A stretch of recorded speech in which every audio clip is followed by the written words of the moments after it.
तो हेलो दोस्तों, क्या हाल है आप सभी के। एक बार फिर विज्ञान जेई के ऊपर आज हम लोग जो पढ़ने जा रहे हैं उस टॉपिक का नाम है ऑर्गेनिक केमिस्ट्री में रेजोनेंस। क्या है रेजोनेंस? तो अपन सबसे पहले एक बेसिक कहानी से शुरू करते हैं कि अगर आपको पता हो कि सिग्मा बॉन्ड, क्या सिग्मा बॉन्ड कैसे बनता है। तो मानो कि ये एक हाइड्रोजन का एटम है, यहाँ पे इसके पास एक इलेक्ट्रॉन है और ये दूसरा हाइड्रोजन का एटम है और इसके पास एक इलेक्ट्रॉन है। जब ये मिलेंगे तो कुछ इस प्रकार बॉन्ड बनेगा। ये एक एटम है, ये दूसरा एटम है, यहाँ पे इसका एक न्यू इलेक्ट्रॉन, इसका यहाँ पे दूसरा इलेक्ट्रॉन, और ये जो बीच में होगा ये है न्यूक्लियस। तो कुछ इस प्रकार होगा, पर अपन इसको किस वे में डिनोट करते हैं? अपन इसको इस वे में डिनोट करते हैं, एच। इस सिंगल बॉन्ड में अपने को पता है कि यहाँ पे 2 इलेक्ट्रॉन होंगे। ओके, समझ गए? तो इसको ही बॉन्ड फॉर्मेशन कहते हैं। उसी तरह अपनी कहानी आती है पाई बॉन्ड के ऊपर। मानो कि यहाँ पे है CH2 और यहाँ पे है CH2, तो यहाँ पे एक सिंगल बॉन्ड है और ये यहाँ पे पाई बॉन्ड है। तो पाई बॉन्ड में क्या होता है कि ये बॉन्ड बनता है। तो इसको अपन कैसे डिनोट करते हैं? अपन इसको यूं डिनोट करते हैं, CH2 डबल बॉन्ड CH2। होता 2 bond sigma bond, 2 electron sigma bond में होते हैं और 2 इलेक्ट्रॉन पाई बॉन्ड में होते हैं। ओके, तो इन बॉन्ड्स को क्या कहते हैं? Sigma bond comma pi bond को क्या कहते हैं? 2 इलेक्ट्रॉन 2 न्यूक्लियस बॉन्ड। ठीक है, बात समझ में कुछ आ रही है? ठीक है, अब देखते हैं कि इनके बीच में क्या क्या फोर्सेस लगते हैं। मानो पहला होता है 2 इलेक्ट्रॉन 2 न्यूक्लियस, दूसरा है न्यूक्लियस न्यूक्लियस रिपल्शन, तीसरा है इलेक्ट्रॉन इलेक्ट्रॉन रिपल्शन, चौथा है न्यूक्लियस चौथा है प्रोटॉन प्रोटॉन रिपल्शन। पर इधर ये जितना भी रिपल्शन होता है, जितना भी रिपल्शन होता है वो बॉन्ड फॉर्मेशन में ओवरकम हो जाता है और बॉन्ड स्टेबल फॉर्म करता है। बात बेसिक कहानी थोड़ी थोड़ी समझ में आ रही है क्या आप लोगों को? ठीक है, अगली कहानी आती है लोन पेयर। अपन क्या है, धीरे धीरे देख रहे हैं कि इलेक्ट्रॉन किस किस टाइप में एक कंपाउंड के अंदर रह सकता है या किसी एटम के अंदर रह सकता है। तो अगला आता है लोन पेयर। लोन पेयर क्या होता है? 2 इलेक्ट्रॉन 1 न्यूक्लियस। क्या होता है? 2 इलेक्ट्रॉन 1 न्यूक्लियस। मानो कि CH ये है H, ये CH4 का डायग्राम है, इसके पास 0 लोन पेयर है। अब आते हैं NH3 के पास, ये NHH और ये NH3 का डायग्राम है और इसके पास 1 लोन पेयर प्रेजेंट है। अब आते हैं वाटर के ऊपर, H, इसके पास 2 लोन पेयर प्रेजेंट है। बट आपने एक बात नोट की, ये जो एटम है जिसके ऊपर लोन पेयर है वो हमेशा एक सिंगल एटम ही रह रहा है। चाहे इस एटम को देखो या चाहे इस जो है लोन पेयर को देखो, तो बात कुछ थोड़ी क्लियर हो रही है कि किस टाइप में ये बॉन्ड रह सकते हैं, किस टाइप में इलेक्ट्रॉन रह सकते हैं। ओके, अब देखते हैं कि इनकी जो वैलेंसी है या फिर बॉन्ड फॉर्मिंग है वो कैसे करते हैं।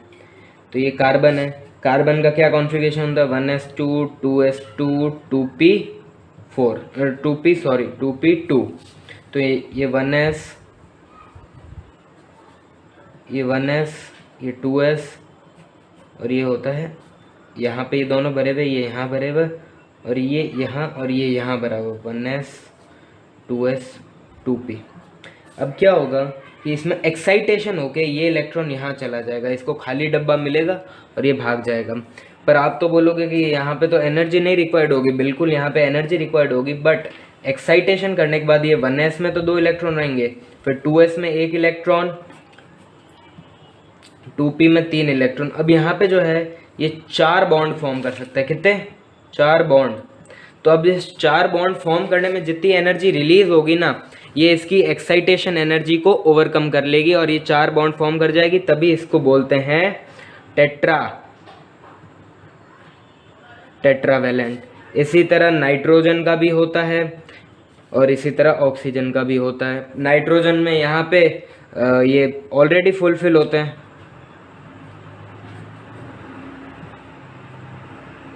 1s 2s, यहाँ पे दोनों फुलफिल है। अब यहाँ पे और एक्स्ट्रा जगह है ही नहीं, तो इसलिए 3 बॉन्ड बनाता है। और ये जो 2s का है ना, 2s का जो इलेक्ट्रॉन है ये आउटर मोस्ट शेल में प्रेजेंट होता है, तो इसीलिए इसको कहते हैं लोन पेयर इलेक्ट्रॉन। जो होता है ना लोन पेयर, ये 2s वाले इलेक्ट्रॉन होता है।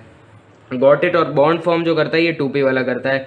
O के अंदर क्या होता है, O के अंदर 1s पूरा भरा हुआ है, 2s भी पूरा भरा हुआ है। अब 2p में जो है ना एक पेयरिंग हो गई है, तो ये वाला लोन पेयर और ये वाला लोन पेयर, और ये दो जो है बॉन्ड फॉर्म करते हैं, तो ये ट्राईवैलेंट होता है नाइट्रोजन, और ये डाईवैलेंट होता है। कुछ बात समझ में आई? Yes sir, no? अब अपन एक नई कहानी के ऊपर आते हैं। अब अपन जो है धीरे धीरे अपन ने समझा कि कैसे इलेक्ट्रॉन का अरेंजमेंट होता है किसी डिफरेंट एटम्स के और उनके अंदर। अब अपन बात करेंगे रेजोनेंस से रिलेटेड चीज़ों पे। एक कहानी आती है लोकलाइज्ड।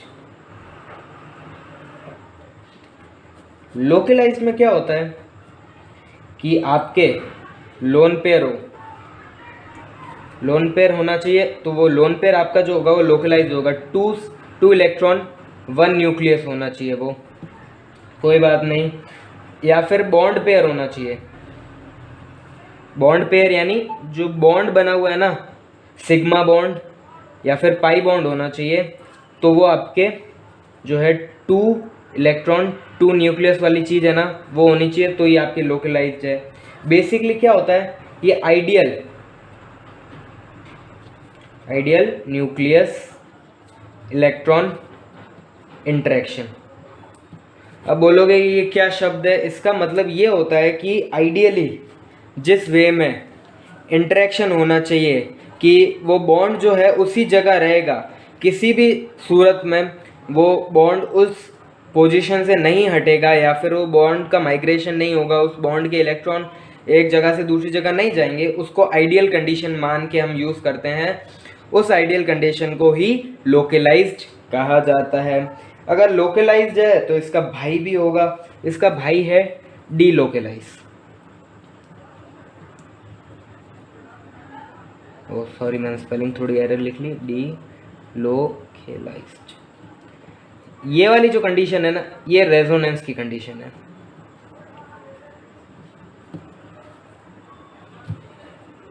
ये रेजोनेंस की कंडीशन है। अब इसमें क्या होता है आपको मैं 2 एग्जांपल के साथ बताता हूँ।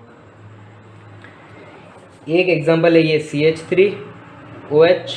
अब यहाँ पे ये 2 लोन पेयर है ना ऑक्सीजन वाले, ये लोकलाइज्ड हैं। एक और चीज़ बताता हूँ, मानो यहाँ पे आ गया CH2+OH। अब क्या होगा कि ये यहाँ पे भी वेकेंट तो ऑर्बिटल है और ये लोन पेयर है, ये इंटरेक्शन करेंगे बट ये मूव नहीं कर सकते क्योंकि यहाँ पे इनके पास रिस्ट्रिक्शन पड़ा है। अब अपन समझते हैं अगली कहानी। 2 चीज़ का कंपैरिजन करते हैं। मानो अपन एक कंपाउंड लिया CH2 डबल बॉन्ड CH2, इसका स्ट्रक्चर कैसा होगा, CH2 sigma bond CH2 orbital p orbital, यहाँ पे बॉन्ड, ये बॉन्ड, ठीक है। यहाँ पे क्या आएगा 2 इलेक्ट्रॉन 2 न्यूक्लियस, तो ये लोकलाइज्ड है। बट अगर अपन कंपाउंड ले लें ये वाला, कंपाउंड ले रहे हैं CH2 डबल बॉन्ड CH2 और प्लस, तो अब क्या होगा कि यहाँ पे ये CH2 सिग्मा बॉन्ड CH, यहाँ पे तो ऑर्बिटल में ये पाई बॉन्ड बना रहे हैं, बट ये जो इलेक्ट्रॉन है ना ये CH2 के प्लस को भी खींच रहा है, तो क्या होगा इधर इंटरेक्शन होगा 2 इलेक्ट्रॉन, क्योंकि इलेक्ट्रॉन तो ये 2 ही हैं, एक इलेक्ट्रॉन दूसरा electron, number 1 electron number 2 electron. But अब ये जो इलेक्ट्रॉन का अट्रैक्शन पावर चला गया है ना, ये चला गया है 3rd न्यूक्लियस, ये न्यूक्लियस 1, ये न्यूक्लियस 2, ये न्यूक्लियस 3, तो ये हो गया 3 न्यूक्लियस। तो अब ये हो जाएगा डीलोकेलाइज्ड। अपन ने ये कंडीशन पढ़ी, 2 इलेक्ट्रॉन 1 न्यूक्लियस, 2 इलेक्ट्रॉन 2 न्यूक्लियस, तो ये लोकेलाइज्ड की कंडीशन है। यहाँ पे बताई थी ना, ये लोकेलाइज्ड की कंडीशन है, ठीक है। अब दिख रहा है, ये लोकेलाइज्ड की कंडीशन है।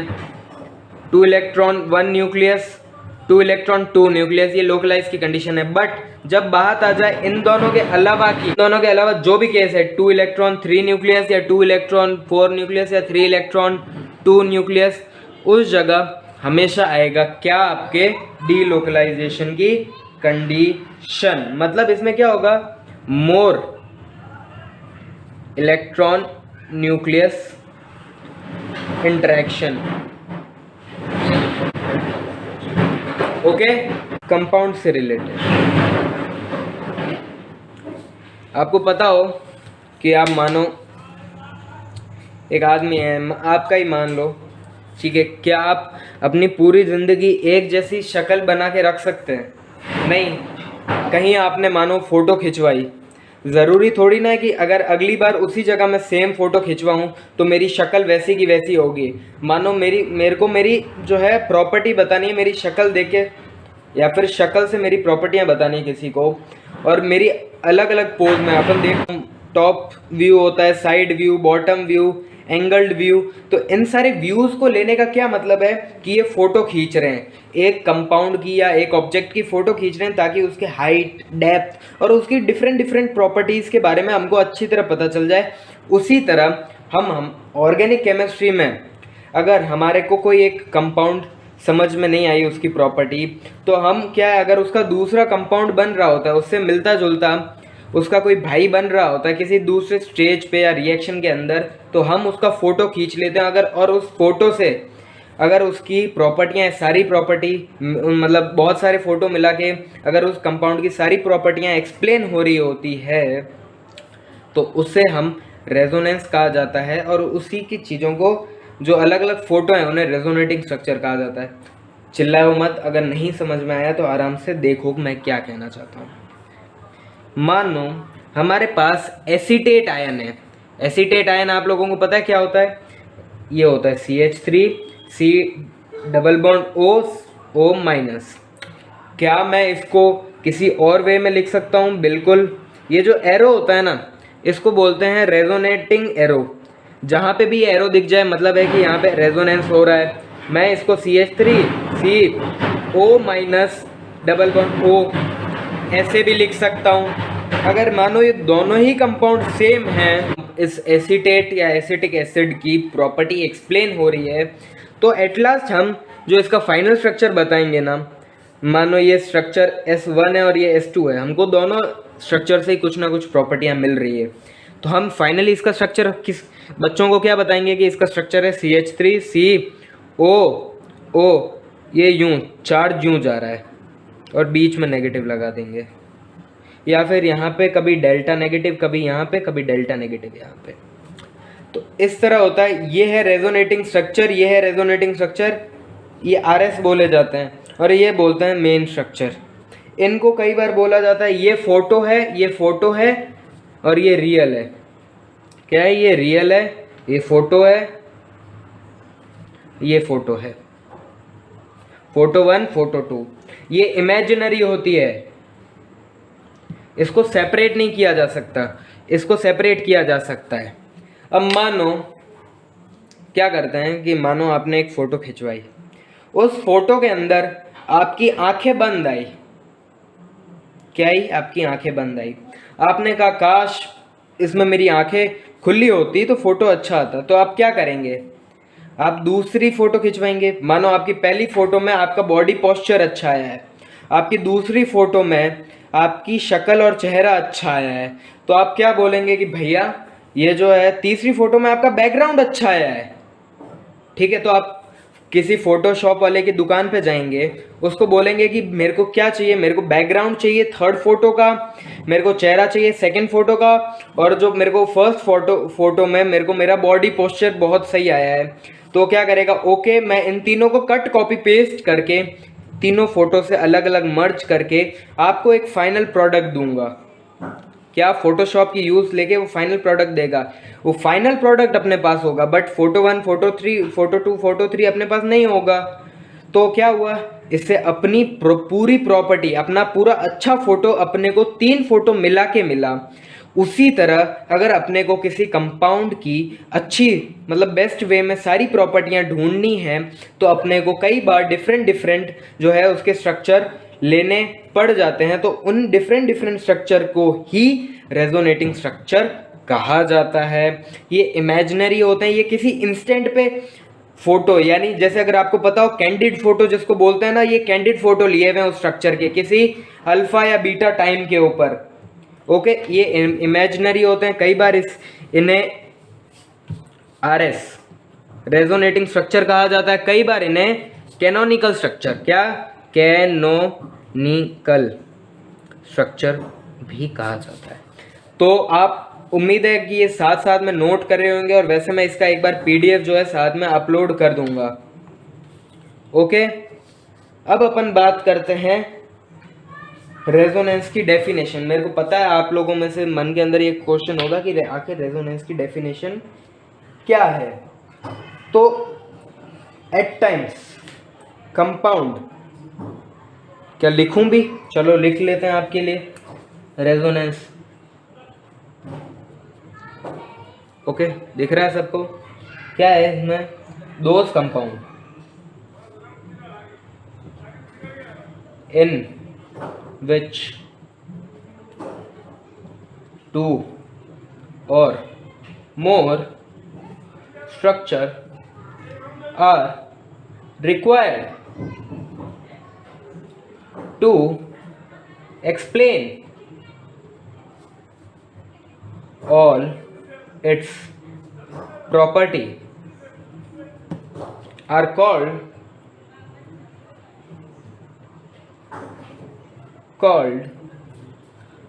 resonating structure, and the process called resonance। बात समझ में आई? यस और नो? ये हो गई किताबी भाषा। अब अपन आते हैं अपने देसी जुगाड़ या फिर बेसिक के ऊपर। ये अपने को दिमाग में रखना है कि कहीं पे आपको पाई इलेक्ट्रॉन दिख जाए या फिर लोन पेयर दिख जाए प्लस वो डीलोकलाइज हो रहा हो, तो वहां पे रेजोनेंस होगा, झकमार के रेजोनेंस होगा। ओके, अब अपन है ना देख लेते हैं कंडीशन क्या क्या है। कंडीशन सॉरी स्टेबिलिटी कंडीशन तो ये होनी चाहिए, ठीक है। अब अपन आता है कि रेजोनेटिंग स्ट्रक्चर की स्टेबिलिटी, इसी पे मोस्ट ऑफ द क्वेश्चंस आते हैं। ओके, अपने को क्या देखना है, number 1 point, more pi bond more stable RS. फिर दूसरे नंबर पे octet complete. Okay, neutral is more stable ionic. Okay, तीसरे पे negative charge good on more electronegative atom. Okay, चौथा है अपोजिट चार्ज नियर स्टेबल। और पांचवी प्रॉपर्टी है RHI रेजोनेंस हाइपर इंडक्टिव। अब क्या करना है, अपने को ये ऑर्डर फॉलो करना है। कोई अपने को कंपाउंड दे रखा है और उसके 2 रेजोनेटिंग स्ट्रक्चर दे रखे हैं, तो पूछा है कि इन दोनों में से ज़्यादा स्टेबल कौन सा है। तो सबसे पहले अपन देखेंगे उन दोनों में से पाई बॉन्ड किस में ज़्यादा है, मान लो कि दोनों में पाई बॉन्ड सेम है, फिर अपन दूसरे पे उतरेंगे कि ऑक्टेट कंप्लीट है कि नहीं। अगर ऑक्टेट कंप्लीट है तो देखेंगे कि न्यूट्रल है कि आयनिक है। अगर न्यूट्रल है तो न्यूट्रल वाले को जिताएंगे, नहीं तो आयनिक न्यूट्रल नहीं है तो आगे चलते बनेंगे अपन तीसरे नंबर पे। मतलब अगर ये सेकंड वाले भी दोनों सेम हो गए कि दोनों ऑक्टेट कंप्लीट है और न्यूट्रल भी है, या दोनों ऑक्टेट कंप्लीट है और दोनों आयनिक है। अगर दोनों आयनिक है तो उसके बाद अपन चेक करेंगे कि नेगेटिव चार्ज किसके ऊपर है। नेगेटिव चार्ज किसके ऊपर है, मोर इलेक्ट्रोनेगेटिव एटम के ऊपर है तो गुड है। अब जैसे मोर इलेक्ट्रोनेगेटिव एटम मैं आपको बता दूं, कार्बन से अच्छा इलेक्ट्रोनेगेटिव ऑक्सीजन है, नाइट्रोजन है, फ्लोरीन है, ये सारे अच्छे कार्बन से। ओके, फिर अगर मानो कि ऑक्सीजन के ऊपर है और उनमें प्लस माइनस दोनों है, तो जहां पे प्लस माइनस पास पास में होगा ना वो स्टेबल ज़्यादा होगा, क्योंकि उनके अंदर एक एक्स्ट्रा इंटरेक्शन एनर्जी आएगी। और पांचवा पॉइंट है रेजोनेंस हाइपर इंडक्टिव। होपफुली आपने पढ़ा होगा इसको, मैं आगे फर्दर जब मैं मीजोमेरिक पढ़ा रहूँगा तब ये अच्छी तरह एक्सप्लेन हुआ जाएगा। तो बस आज की जो थ्योरी थी, थ्योरी आज यहीं ख़त्म कर देते हैं। अब अपन आते हैं क्वेश्चनों के ऊपर। किसके ऊपर, क्वेश्चंस के ऊपर। एक मिनट, पहला अपन जो बेसिक एग्जांपल लेते हैं वो लेते हैं पाई बॉन्ड वाला। पहला अपन ने ले लिया कि मानो ये यहाँ पे CH3O CH3 है और दूसरा है CH3O plus double bond CH3। तो जाहिर सी बात है, क्या जाहिर सी बात है, इसका ऑक्टेट कंप्लीट है और इसका भी ऑक्टेट कंप्लीट है। बट मैंने क्या बोला था, अपने को ऑक्टेट कंप्लीट पे जाना ही नहीं है। अगर अपना पहला पॉइंट ही सेटिस्फाई हो रहा है, पहला पॉइंट अपना कौन सा है, मोर नंबर ऑफ पाई बॉन्ड, इसको जिता दो बस, ठीक है। दूसरे नंबर पे आए अपन, दूसरे नंबर में अपन ने क्या लिया, ये CH3 डबल बॉन्ड CHCl, ठीक है। इसका रेजोनेंस है CH2 CH double bond Cl, यहाँ पे प्लस है यहाँ पे माइनस है। अब बताओ इन दोनों में से कौन जीतेगा। मैंने बोला था, अपन ने देखा कि पाई बॉन्ड सेम है, ठीक है, जिसमें ज़्यादा पाई बॉन्ड होंगे वो जीतेगा, बट यहाँ पे दोनों में एक एक पाई बॉन्ड है। फिर अपन ने देखेंगे ऑक्टेट कंप्लीट, इसमें भी ऑक्टेट कंप्लीट है और इसमें भी ऑक्टेट कंप्लीट है, बट ये न्यूट्रल है और ये आयनिक है, तो अपन ने क्या बोला था, न्यूट्रल वाले को जिताना है। ओके, तीसरा है ये एग्जाम्पल,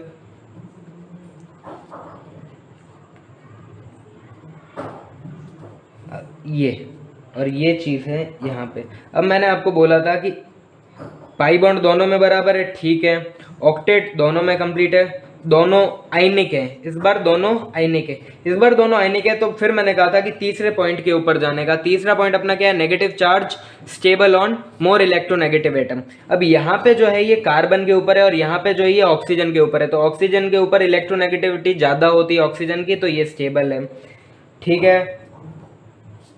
फिर अब अपन आते हैं बेसिक क्वेश्चंस के ऊपर। तो चलो बताओ, ये तुम्हारे क्वेश्चंस हैं, ये OH है और यहाँ पे पाई बॉन्ड है और दूसरा है ये,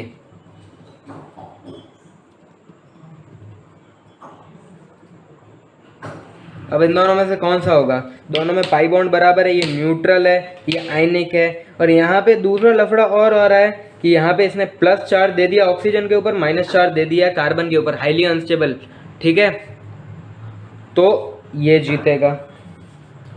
दूसरा एक और एग्जांपल अपन लेते हैं कि यहाँ पे ऑक्सीजन है और यहाँ पे प्लस चार्ज है, यहाँ पे गए ये ऑक्सीजन है और यहाँ पे पाई बॉन्ड हो गया और ऑक्सीजन के ऊपर प्लस चार्ज है। अब तो कोई बोलेगा कि सर यहाँ पे आपने बोला कि ऑक्सीजन के ऊपर जो है प्लस चार्ज अनस्टेबल होता है, बट मेरे भाई यहाँ पे ऑक्सीजन के पास में होती है लोन पेयर, लोन पेयर यहाँ पे करता है अटैक, इसको बोलते हैं बैक पाई बॉन्डिंग या फिर बैक बॉन्डिंग। और बैक बॉन्डिंग में यहाँ पे एक बार पाई बन गया तो ये स्टेबल हो जाएगा, ठीक है।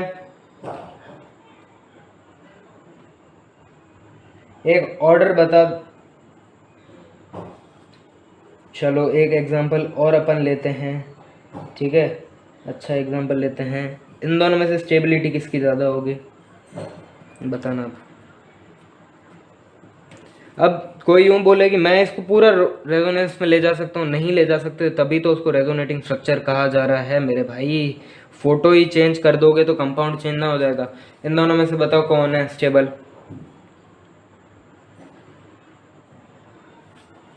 भाईजान ये दोनों ही इक्वल है, क्योंकि जो मैंने पहला एग्जांपल लिया था यहाँ पे आप लोगों के लिए, ये वही तो एग्जांपल है। इन दोनों की स्टेबिलिटी बराबर होगी। ओके, तो आज का थ्योरी सेशन अब बहुत हो गया। अब अपन करते हैं कुछ क्वेश्चंस। तो ये कुछ होमवर्क क्वेश्चंस है तुम लोगों के लिए, ठीक है। इसके जो आंसर्स हैं या फिर जो भी तुमको डाउट है ये सॉल्व करो, और उस डाउट पे ग्रुप पे हमारे ज्वाइन करके हमसे डाउट पूछो। इसमें जो क्या लगेगा, बेसिकली जो मैंने आपको रूल्स बताए ना, ये 5 रूल, इस 5 रूल्स, 5 भी नहीं, इन 4 रूल तक ये सारे क्वेश्चन आपके सॉल्व हो जाएंगे। बट दिमाग में कुछ बात रखना। चलो मैं आपको है ना एक एग्जांपल सॉल्व करके बता देता हूँ। ओके, ये वाला एग्जांपल अपन सॉल्व करते हैं, ठीक है, CO2 वाला। तो क्या देखते हैं कि इधर 2 पाई बॉन्ड, इधर 2 पाई बॉन्ड, इधर 1 पाई बॉन्ड और इधर 2 पाई बॉन्ड। तो ये सीधा सी ऑप्शन तो सीधा हार गया। इसका ऑर्डर क्या होगा, कुछ भी हो, सी सबसे लास्ट में है, ठीक है। और ये दोनों सेम कंपाउंड है, ठीक है। तो B बराबर D और आगे आ गया A, सिंपल। इसको दूसरे वे में भी देखना है तो ये न्यूट्रल कंपाउंड है, ये आयनिक कंपाउंड है, ये आयनिक कंपाउंड है, उससे भी सॉल्व हो जाएगा। तो ऐसे करना। नेक्स्ट क्लास में मैं एक और DPPR होम या फिर होमवर्क शीट तुमको ऐसे ही दूंगा। तो ये 1 question, 2 question, 3 question, 4 question, 5 question, 6, 7, 8, ये अच्छे क्वेश्चन है, स्टार लगे हुए 8, ये भी अच्छा है 9, ये क्वेश्चन अच्छा है 10, ठीक है। बोलो तो एक क्वेश्चन और दे दूं? चलो दे ही देता हूं कि ये है क्वेश्चन तुम्हारे पास,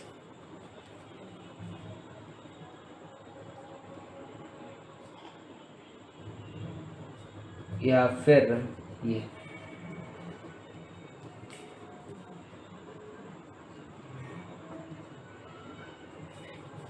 ठीक है, ये क्वेश्चन। अब इसमें तुमको क्या करना है, ये क्वेश्चन की तुमको जो है PDF जो है उसमें वीडियो लिंक में मिल जाएगी।